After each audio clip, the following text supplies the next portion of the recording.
Plaintiff Diamond Bailey says the defendant is her brother, and as a child, she constantly had to fight his battles.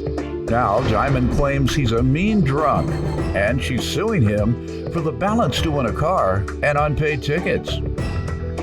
Defendant Cleveland Bailey III insists Diamond never defended him as a child, and instead, anytime he snuck out of the house, she's the one who ratted him out. Cleveland's countersuing his sister for emotional distress. Start with you. Okay, my name is Diamond Bailey. This is my younger brother. His name is Cleveland. We come from a two-parent household. We grew up in like a kind of rough neighborhood. As a child, I had to stick up for him in school. We had to fight his battles. How much older are you? I'm a year older than him. Not even a whole year, but we always had to stick up for him and fight his battles because he was a effeminate child. So we had to fight the boys, we had to fight the girls. We take up for him all the time. Why, he couldn't fight?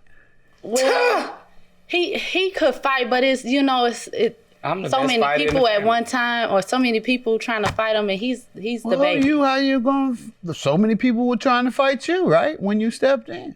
Yeah, but we were taught to have each other's back when we were growing up. But so. you act like a man couldn't fight. He was Just really because he was feminine. He was really. My brother was gay, and he would tear you apart if everybody was scared of it. Talking about, particularly if he had that razor. Everybody was scared of him. So don't get that twisted, y'all.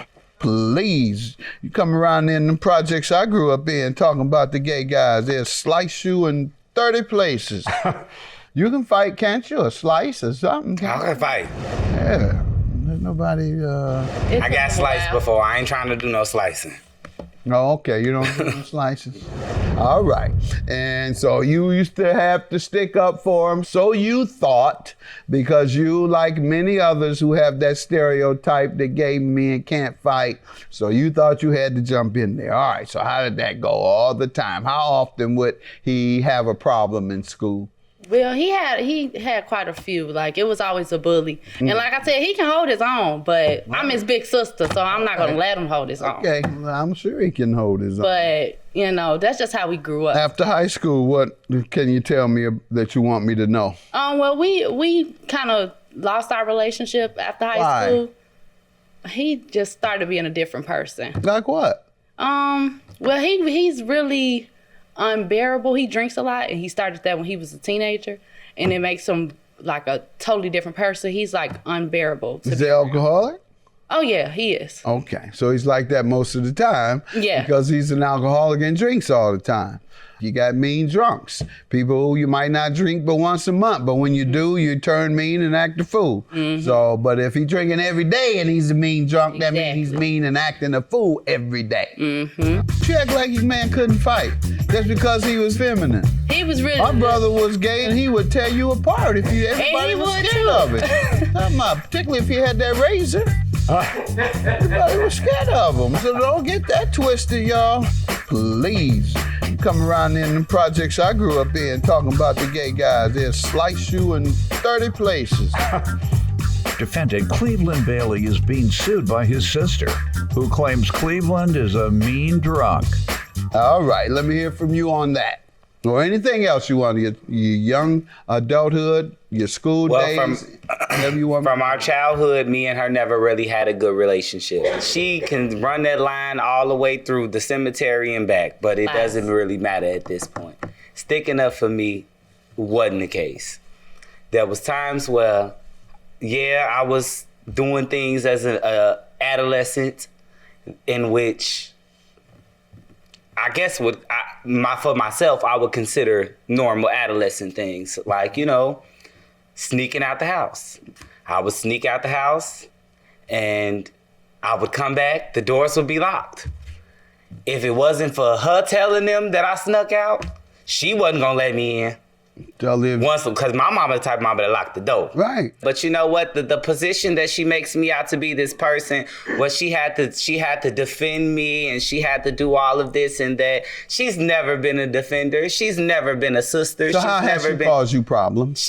At this point, I could not rely on her. If this building burned down right now, she'll probably take you out of here before she take me out of here. Why? That's a very good question. What have you done to her? There was a time, I just left a domestic violence situation 9 months ago in January. And I called both my sisters on three-way. I said, hey, I'm about to pack up. I'm about to leave. I'm about to go. I need y'all help. And I get there. I get an attitude from this side. I get an attitude from the older sister. And I'm bouncing back from couches. So, you know, my mind already ain't where it need to be. I done lost everything walking away from this situation. And then she claims to have been helping, and you only hurting at the end of the day. And then to be my sister, and I can't rely on you to call you and say, hey, I can't even call and say, hey, I need somebody to talk to. Don't nobody owe you nothing. I talk like somebody owe you something. It's not about owing me. That's the whole thing. Well, you owe her. It is about owing. That's why I don't owe her a thing until proven guilty about owing, whether you know it or not. I don't owe Miss Ma'am a thing instead of proving her guilty for it. She proved me guilty. Bingo.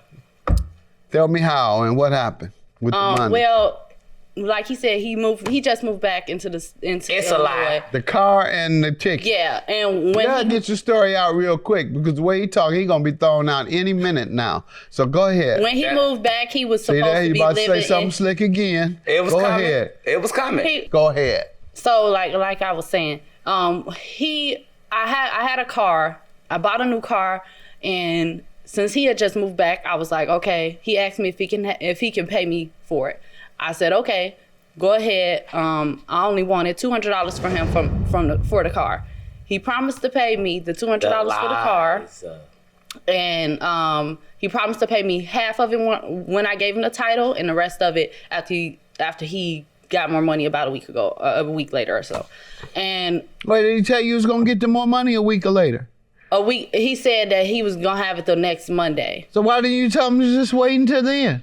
He Anytime somebody tell you give me something until next week, with a that means you can wait two until of them next that had week. a crib. He was claiming that he was gonna be homeless because All right, only for a week. Then you'll see how the other side live for a week. I was homeless Yeah, for 3 maybe I years, Your should. Honor. I ain't worried Yeah, about so he that. was used to it. You heard him? He said he was homeless I ain't for worried 3 about years. nothing. Why you stop him that time? He might have wanted to be homeless.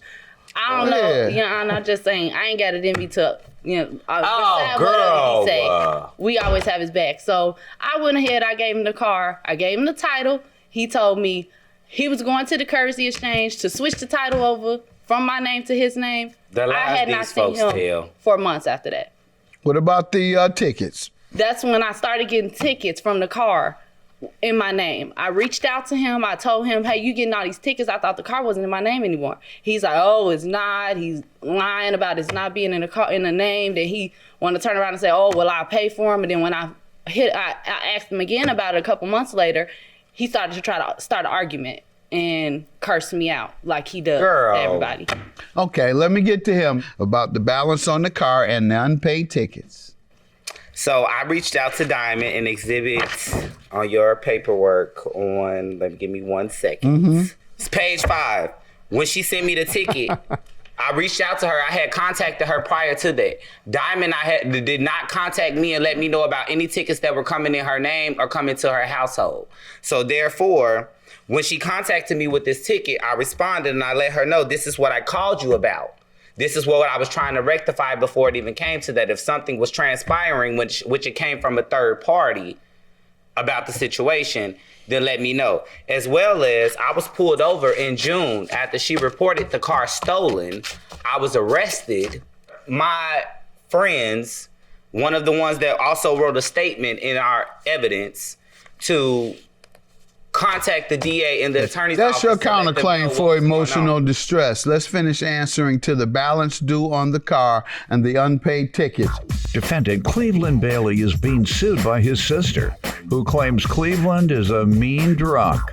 Your defense to the unpaid ticket is a communication where you told her you wanted to pay it. Have you paid it? Nope. Oh, it's not too late. You can pay it today. Since that was your only issue is communication. We've communicated very clearly on that today. Balance due on the car. What's your defense to that? Okay, you have She can none. have it. Now, pardon? Okay, your It was counterclaim for $1,000. How does she cause you emotional distress? Because she did not me being arrested, me having to go through she had not contacted me prior to me being arrested. I did not know anything about her getting received. Did you use the term stolen when you called the police? I actually was never able to report that car stolen. That's a lie, and you know the truth ain't in you. What is your understanding of his arrest? Excuse me. He a criminal. If you look into the court case, I was never pulled over in Carpenter. Who has a police report regarding your arrest and over? Who has a police report who has evidence that I bought the car? No, but you have to. No, we're fine with that. That part, we're on your counterclaim. If you want to win your counterclaim, provide my statement provides evidence. Who made the statement? My statement is from Diamante Green. Who is that? And that's the person that I had to go live with when I couldn't live with the people that told me that I could. If a person will let you live with them, they'll also lie for you. I got other stuff to do today. I'm trying to go shop. $1,195 is your judgment. Your claim is dismissed. You can no longer go buy Gucci today. You're going to have to buy Poochie. Who can't go back? Have a good day. I'm about to go to Louis anyway.